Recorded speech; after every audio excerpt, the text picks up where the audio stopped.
They're not worthy of any of that money. Via the speaker on my phone, my mother-in-law's voice brimmed with contempt. My real grandchildren will make better use of it. I tightened my hold on my coffee mug as I looked out the kitchen window at my two kids playing in the backyard. They were everything to me, adopted or not. I'm Alexandra, and at 35, I never thought I'd be protecting my kids' inheritance from the mother who embraced me into her family. However, that was prior to the death of my spouse, Michael, 3 years ago. Prior to adopting Lucas and Maya. Additionally, prior to Patricia, my mother-in-law, deciding that adopted grandchildren weren't deserving of the Mitchell family's heritage. The trust fund transfers are already complete, she added, her tone showing her joy. That $2.5 million will help Melissa's children in the manner that true Mitchell descendants ought to. There is nothing you can do about it. Patricia's favorite had always been my sister-in-law, Melissa. Patricia believed that her 3 biological children were the real heirs, even though Michael had made it clear that his family's trust would support any future offspring of mine. Interesting, I said coolly as I observed Lucas assisting Maya on the swing set. Michael was adamant about building the swing set himself because he wanted to design the ideal backyard for our future family. Thank you for letting me know. Patricia was definitely taken aback by my calm reaction. She insisted, that's all you have to say? No threats, no yelling. I thought someone like you would be more dramatic. Someone like me? My years of experience as a trust and estates lawyer helped me to speak clearly. What exactly do you mean by that, Patricia? When she said, you know exactly what I mean, she became angry.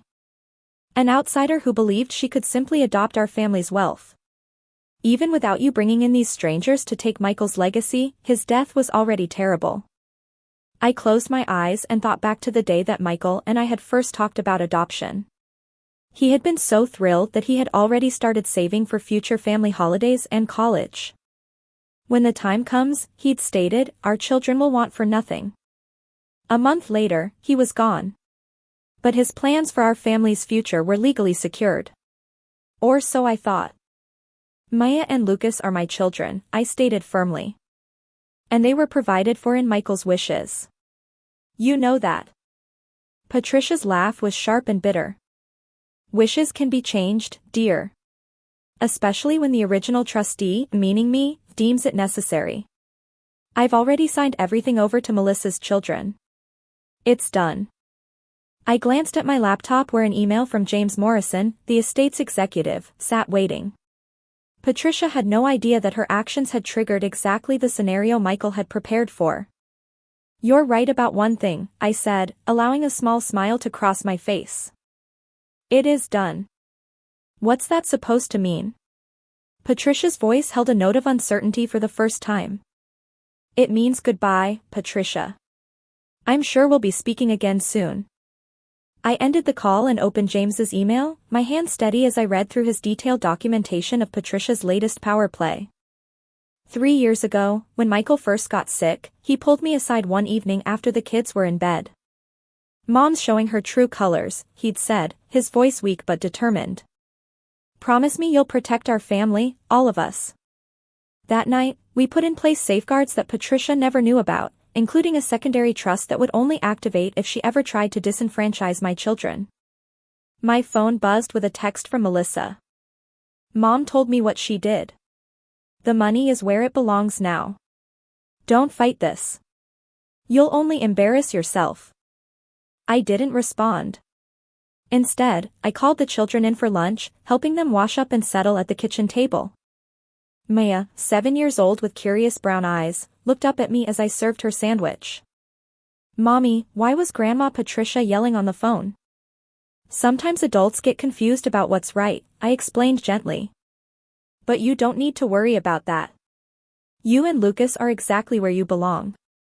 Lucas, at 5, was more interested in his juice box than family drama, but I caught him watching me with those intuitive eyes that reminded me so much of Michael.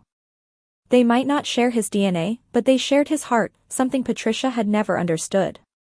My phone rang again. James Morrison this time. Everything is proceeding as Michael planned, he said without preamble. Patricia's attempts to transfer the trust funds have triggered the secondary protocol. Would you like me to initiate the next phase? I looked at my children, happily eating their lunch, secure in the knowledge that they were loved and protected. Yes, I replied. It's time Patricia learned what family really means. Very well, James said. I'll make the calls. She should be hearing from us within the hour. As I hung up, another text from Melissa arrived. Mom's furious that you're not responding. What are you playing at? I put my phone away and joined my children for lunch.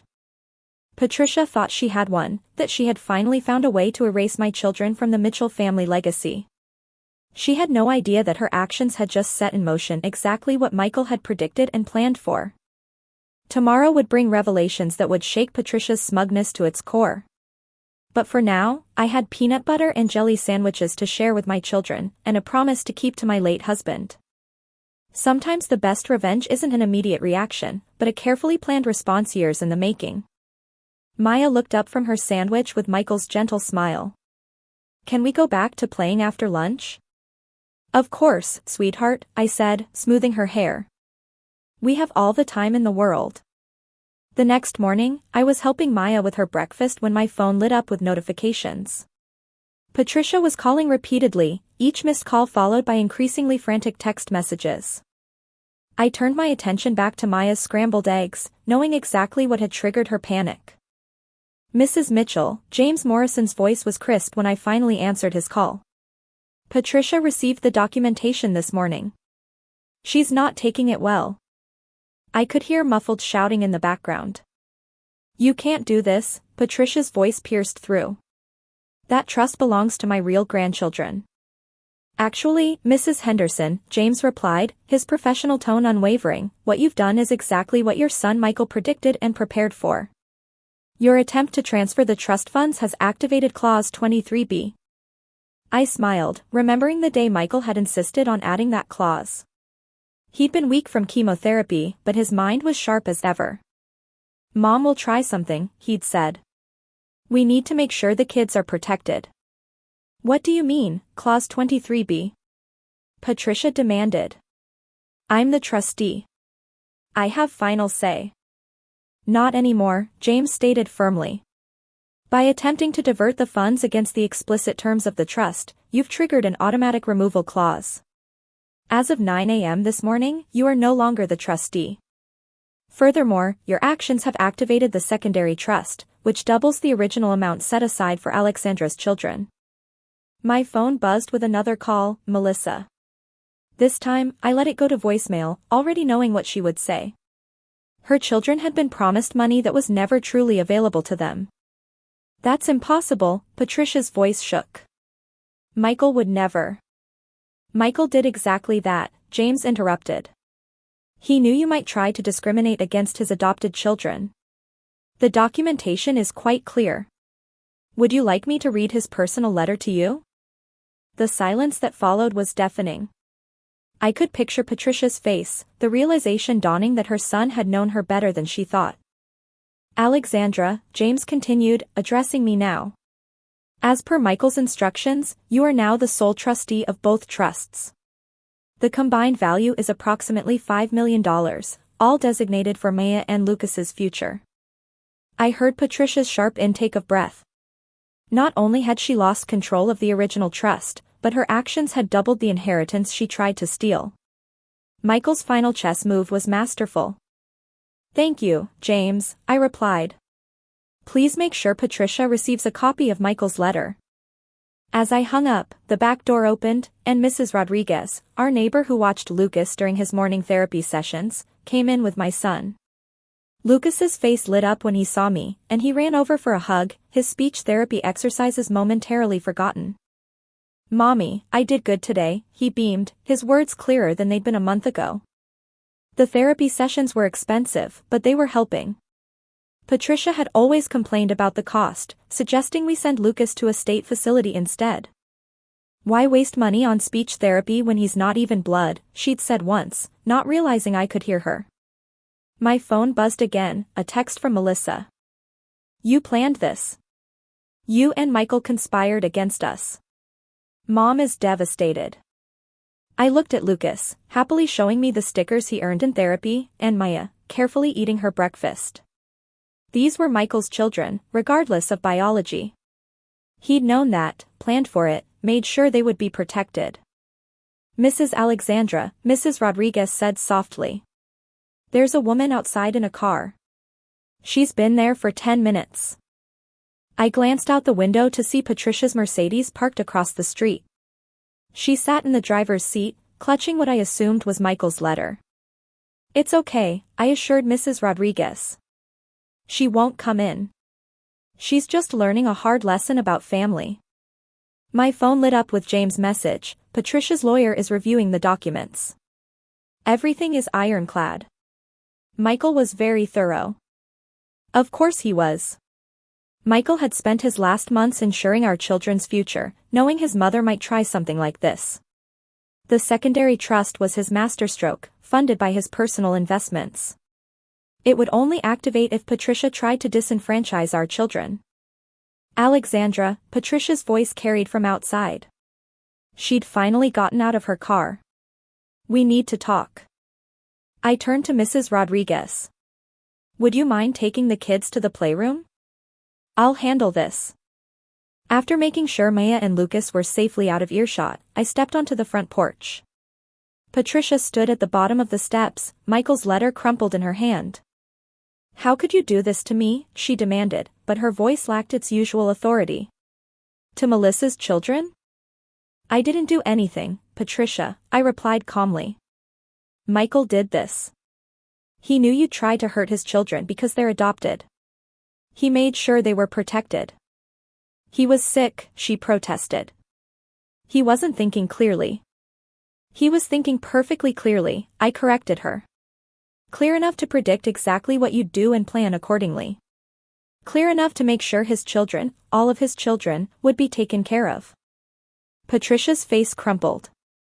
But Melissa's kids have their own trust funds from their father's side, I finished for her. They don't need Michael's money. This was never about providing for them. This was about you trying to punish my children for being adopted. Through the window, I could hear Maya's laugh mixing with Lucas's excited chatter. The sounds of family, real family, filled the house Michael and I had made a home. You've lost more than just trustee status, Patricia, I said softly. You've lost the chance to know your grandchildren. To see them grow, to be part of their lives. That's the real tragedy here. I turned to go back inside, but her voice stopped me. He knew me too well, didn't he? She whispered, staring at the letter. He knew exactly what I would do. Yes, I agreed. He did. The question is, now that you know what he thought of your behavior, what are you going to do about it? I left her standing there, the morning sun casting long shadows across my front yard. Inside, my children were waiting, their future secure thanks to a father who would love them before he even knew them. Sometimes the best revenge isn't revenge at all. It's simply letting someone's true nature reveal itself and having the foresight to protect what matters most. 6 months after Patricia's failed attempt to disinherit my children, life had settled into a new rhythm. Maya had started 2nd grade, excelling in her art classes, something that would have made Michael beam with pride. Lucas's speech therapy was showing remarkable progress, and he'd made friends with 2 other kids in his kindergarten class. I was reviewing some trust documents in my home office when an unexpected email arrived from James Morrison. Patricia has requested a meeting. She's been attending family counseling and wants to make amends. How would you like to proceed? The request surprised me. In the months following her failed scheme, Patricia had retreated to her country club life, while Melissa had taken her children on an extended European vacation, funded no doubt by their other family trusts. Mommy. Maya's voice interrupted my thoughts. Look what I made. She burst into the office holding up a family portrait she'd drawn. There we were, Maya, Lucas, me, and even Michael, drawn from the photos I kept around the house. But what caught my eye was the figure she added in the corner, a grandmother with silver hair standing slightly apart from the group. Is that Grandma Patricia? I asked gently. Maya nodded. Miss Thompson said we should draw our whole family, even the ones we don't see much. Do you think Grandma Patricia will like my picture? I studied my daughter's hopeful face, remembering Michael's words, family is about choices, Alex. Every day we choose who we want to be to each other. I replied to James's email, agreeing to the meeting, but with conditions. It would be at our house, on our terms, and the children's well-being would be the priority. A week later, Patricia stood on our doorstep, looking smaller somehow, less imposing than she had 6 months ago. She held a large shopping bag and wore an uncertain expression I'd never seen before. Alexandra, she said softly. Thank you for seeing me. I led her to the living room, where Maya's family portrait now hung proudly on the wall. Her eyes fixed on it immediately, lingering on the grandmother figure in the corner. Maya drew that, I said. She still thinks of you as family. Patricia's composure cracked slightly. I've been seeing a therapist, she admitted. After reading Michael's letter that day, seeing how clearly he saw through me, I realized I needed help. She reached into her shopping bag. I found these while cleaning out my attic. She pulled out a stack of photo albums and a worn leather journal. Michael's childhood photos and his journal from the year you started adoption proceedings. I thought maybe the children would like to know more about their father. I opened the journal to a random page, catching glimpses of Michael's familiar handwriting. Met with the adoption agency today. Can't stop thinking about the family we'll build. Mom doesn't understand yet, but she will when she meets our children. He never gave up hope that you'd accept them, I said quietly. Patricia wiped a tear. I was wrong, Alexandra. So terribly wrong, not just about the money, but about what makes a family. She pulled out one final item, a small wrapped package. This was Michael's favorite book when he was Lucas's age. He used to make me read it every night, even when he was struggling with his own speech difficulties. I hadn't known that about Michael.